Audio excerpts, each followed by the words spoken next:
Welcome to Digital Asset News. I get top stories in crypto and break them down to bite-sized pieces. Today, just as the thumbnail suggests, there's some pretty huge news, and all has to relate to Mastercard as they bring in cryptocurrency to all of their merchants and their banks as far as their payment network. So we'll take a look at what's going on there. I'll take a look at a nice little story about Elon does it again and tries to sink a certain cryptocurrency, but it bounces right back.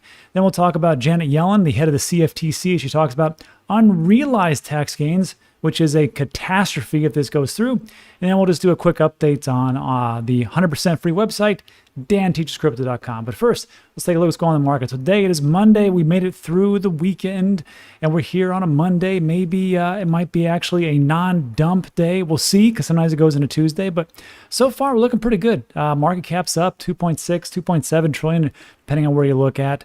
The Bitcoin price itself was around 63,000, so not too bad. It seems like every time we hit 60,000 this weekend, it just got gobbled right back up by the bulls. So looking pretty good. And then Bitcoin's up, Ethereum's up. Is anything down? I think that's the big question. Doge is down by 0.5%.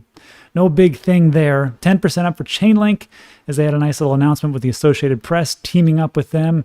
7.6, blah, blah, blah. Shiba Inu up 17%. Wow. And then 8% in the last hour or so. So yeah, it looks like it's a pretty good day so far for all crypto holders. I think everybody, or most everybody that holds Bitcoin, is in profit. So we'll take, just real quick, just to take a look at some on-chain analysis, a little TA. Looks like we've got this nice little pattern forming as everything is going up. We're not in the overbought territory yet as far as the RSI goes, but you can see that if we take a look at the Bollinger Bands, everything is within that range. And again, over the weekend, as things dipped to around the 60,000, just got eaten up, 60,000, eaten, and then we're looking pretty good. As far as the MACD, convergence, divergence, everything's looking okay so right now. But I think we could trade like this for, 64, 65 for a while, but still looking pretty positive. On top of that, we'll take a look at what's going on as far as longs and shorts. This is why BYBT.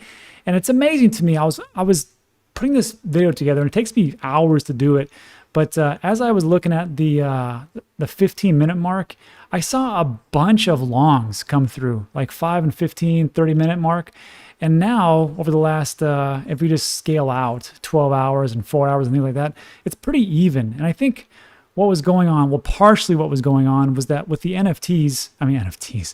ETFs, so many acronyms, with the ETF, as far as like ProShares, which did really hot the first day and then just took a slide, then was trading sideways and then dumped again. Not dumped, but pulled back, whatever you want to call it. It's actually a dump because it went below its original price and then just traded sideways. But then this morning, as we got up and everything starts getting going, October 25th, nice little pump. And then here we are right here. So everybody's pretty ecstatic, but it's still at 40.82, which is roughly where it started at October 20th, even if we peel back. And then also the second Bitcoin futures ETF, which is BTF from Valkyrie. That one's did not do well in its initial debut and just kind of slid down, traded sideways. Then this morning again goes right up, and we're also waiting for the VanEck Bitcoin futures ETF to get going. I haven't heard.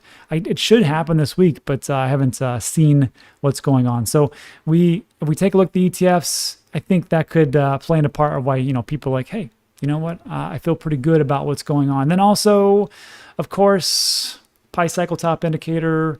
Just so everybody knows, I was corrected on this. This was actually created after the fact, and it's been right once, as people tell me. So we can see here that it just predicts when the latest top out time. So April 13th, I predicted the top. Didn't really predict when we went back. Predicted the top here. 2017.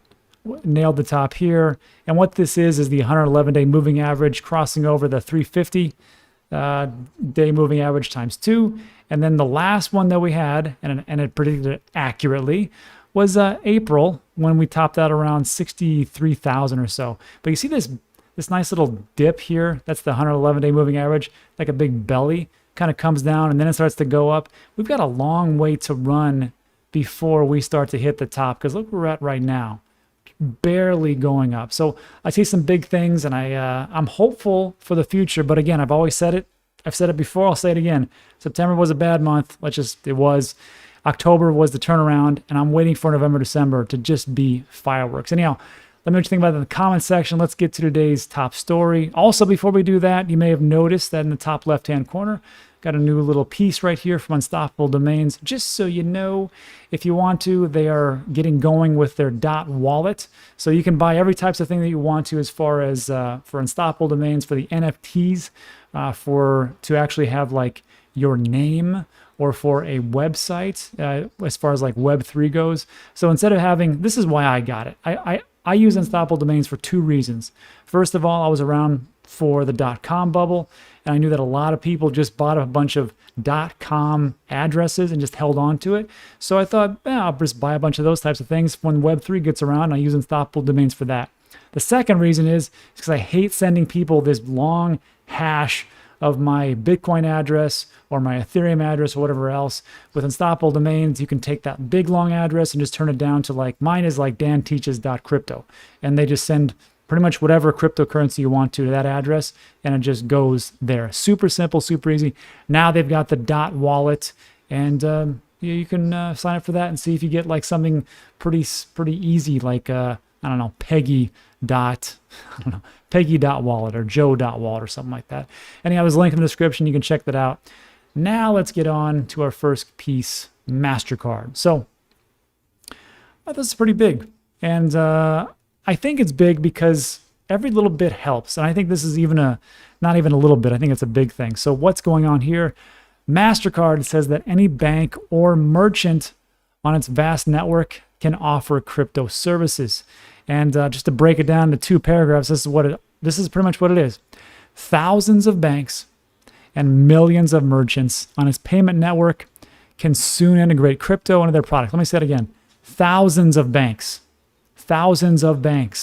and millions of merchants on the Mastercard network can integrate crypto into their products. It's just amazing how far things have come. I remember in 2017, we were nowhere near this, and now here we are. We've got Mastercard running their show. We've got Visa doing the same type of thing with cryptocurrencies. We've got banks. We've got JP Morgan getting into the game. We've got Fidelity. Well, we had Fidelity before. We've just got all these different, heck, we've even got a couple of countries using it for their legal tender. It just doesn't get much better than this, and it couldn't come at a better time. Also on top of that, just so you know, this includes Bitcoin wallets, credit and debit cards that earn rewards in crypto and enable digital assets to be spent, and loyalty programs where airline or hotel points can be converted into Bitcoin. So just so you know, Visa and Mastercard here and throughout the world, they are essentially the big players. And this is from Statista.com. Forecast of leading payment cards in the United States in 2023. Right now in 2021 is not over. So 2020, as far as the payment volume, you're looking at around 800 to $1 trillion for Mastercard, around $2 trillion for Visa. And this is what they project in just a couple of short years. 2.2 trillion for Mastercard and 5 trillion for Visa. So if they're doing all these transactions, of course, they're making a pretty good amount of money just from this. When they start to offer this up to all their banks that work with Mastercard and Visa and all of the merchants that work with Mastercard and Visa, how far do you think this could go? Again, this is a step in the right direction. And every little piece that we can get into people's consciousness of crypto, I think so much the better. And then lastly, this article talks about they partnered up with Bakkt. And Bakkt, if you don't know, they are it was started up, the International Continental Exchange, or ICE, which is the sister corporation of the New York Stock Exchange. Bakkt is one of their offsprings, I guess you could call it. And it's like a super wallet. I downloaded it myself, but I couldn't even get past the security questions, so I couldn't even use it. But it looks cool. Let's see if it works out. But you got crypto trading, you got rewards, which I think is pretty cool. You can have like your hotel and Chase and mileage and stuff like that just right there. And then you can get crypto back, like Bitcoin back. You can send payments, crypto and cash on the same thing, gift cards and stuff and whatever else. And you can download right now and play around with it. I used it for, like I said, a second. I couldn't get past the challenge question. So I'm like, either I'm really not that good at these challenges to get past it, or it just didn't work too hot. Anyhow, that's what we have in that little piece. Let me know what you think in the comment section. let's move on to our second one where Elon Musk does it again, but it really didn't matter. And this is the most interesting part, I thought. So this was a tweet from Shiba Inu hodler. He says, hey, Elon Musk, how much Shiba are you holding? And he just says none. And then, of course, as soon as he said none, it dropped by like, I want to say 8 or 10%, just like that, just because of Elon Musk's tweet. Isn't that amazing? However, it really didn't matter because as we took a look at the price action, Shiba Inu, let me see here, is up by 5% in an hour, let me put this in here, 17% in the last 24, and 7 days, it's up 45%. It doesn't matter. So like I said, in the last hour, it's still up 5%, and in 24, it's 17%. So it's an amazing thing that Elon Musk tweets out something, and he still has a little bit of pull. But again, like I said, the Shiba Inu community is strong enough to pull them all back. However, this will probably be the last time I talk about Shiba. We talked about it yesterday, and I know people were like, well, some people hate it and some people love it, and I don't really care. I mean, it's just an investment. There should be no emotion attached to it. It's a nothing. It's just something you do. So the only thing I did was I just did a quick search on Etherscan, and I just put out, I'm like, hey, there's this, out of like the top 100 tokens or 100 wallets, it's like 82% of the entire supply. And then you can go to Etherscan right now and just find the token Shiba Inu. And then underneath here, if you wanted to do this yourself, see where it says, where am I? Holders right here. When you click on that, it shows you all the top holders and who has what. Now this one right here, this black hole, I guess this is where they go to burn. They burned a ton of different, I guess it's a burn. That's what people have told me. That's what I've read. That it goes there and just never escapes. It's like just goes away. So like 41% of the 1 quadrillion, yeah, that's right, it's a quadrillion, is just gone. But then if you take a look, see this little button right here, it says token holders chart in the upper left-hand corner. If you click on that, it'll give you a breakdown of all the different wallets. And you can see here the top 100 holders collectively own 81%. But what's even crazier is if you go to like the top 25 and click on that, the top 25 holders own 78%. And of course, if you take away this wallet, which is like 40%, you still got a big boatload. I mean, that's a lot of Shiba to hold for just this amount. And for me, like, I know people will say, but Rob, you don't understand. It has a DEX. That's great. It's got a DEX. But it's still based on Ethereum. It's an ERC20 token, and that means that the gas prices are high. But Rob, you don't understand because they're going to have their own mainnet. They're going to move over to an L2 token, just like Polygon, and the fees are going to be low. That's great, but you got to compete with all the different layer 2 solutions, and then you have to build like that. For me, this isn't my play. This may be your play, and this is going to be the last time I talk about it. So good luck to all these Shiba holders. That's all I got. All right, so finishing up, 2 more things, and this one will go pretty quickly. Oh man, Janet Yellen. She's the head of the CFTC, and this is what she said. I'm not even going to play it. Basically, I'm going to let you watch it.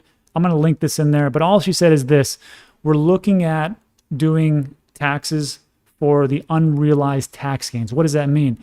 If you buy a stock or a security or a crypto at $100 and it goes up to 150, you made $50.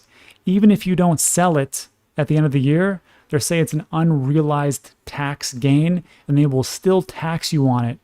I know this sounds like a joke, but it's not a joke. And they're like, that's what we're gonna do. So it's just stupid. It's going to really force people to stop being investors and really just hold on to cash, where it just gets eroded away by inflation. So Janet on this video, to be fair, she just talks about, well, this is for the high net worth individuals, the billionaires. And she goes, it's not a wealth tax, but we're taxing the wealthy. I'm like, what the? Okay. And of course, she also talks about how if you're a billionaire, you pass away, you leave it off to your heirs. Right now, the way that it works is that when the heirs get it, when the family gets whatever assets that you passed on to them, it's at that value Like let's say they have a $1 million house and it passes over, and you bought that house for 100,000, it went to $1 million, you would have been taxed on 900,000. But if you pass on to your heirs after you pass away, then it's just valued at $1 million, and then they get taxed of if it goes up or down. So she's saying even at that point, which is like a death tax, she's like, this is what we're going to do. Again, I think this is a lot of posturing, and you're going to hear a lot about this moving forward. I just don't see how they could possibly bring this forward, even to the super wealthy, because here's a news flash. The super wealthy don't play by the same rules that you and I do. So all they're going to do is they're going to put it into a trust and say, I don't own that. Or they're going to put it into a C Corp or an S Corp, an offshore account. I don't own that. That's part of the company. And it's going to trickle down to just the straight up individual investors who made a lot of money and be like, now pay us. No, we can't pay you. The problem is that you spend too much and you guys keep printing. And that's the problem. So that's just a little rants about what's going on. Let me know what you think about that in the comments. That'll be caliente, I'm sure, when you talk about it. But yeah, we'll see how it all goes. And lastly, Dan Teaches Crypto. So the 100% free website's doing great. We've got a lot of signups lately, and because we've had over 20,000 plus signups, because I mean it's free, it's good information. The thing is though, it's slow and it's getting bogged down by everybody. So what I've decided to do is to migrate from one server individual into a pretty more powerful server, so it can actually run quickly, because time is money, and if you want to learn fast, that's just how it has to be. So that'll be happening over the next 3 to 5 days. So if you see some intermittent outages, don't be alarmed. It's just we're crossing over so we can give this information free and fast, and that's it. So look, if you made it with me all the way to the end, first of all, thanks, I appreciate it. If you like that video, go ahead and give it a thumbs up. That helps tremendously. Consider subscribing, because a lot of things are going to come super fast in the next couple of months. But that's it for today. So thanks so much. I appreciate it. I'll see you in the next one.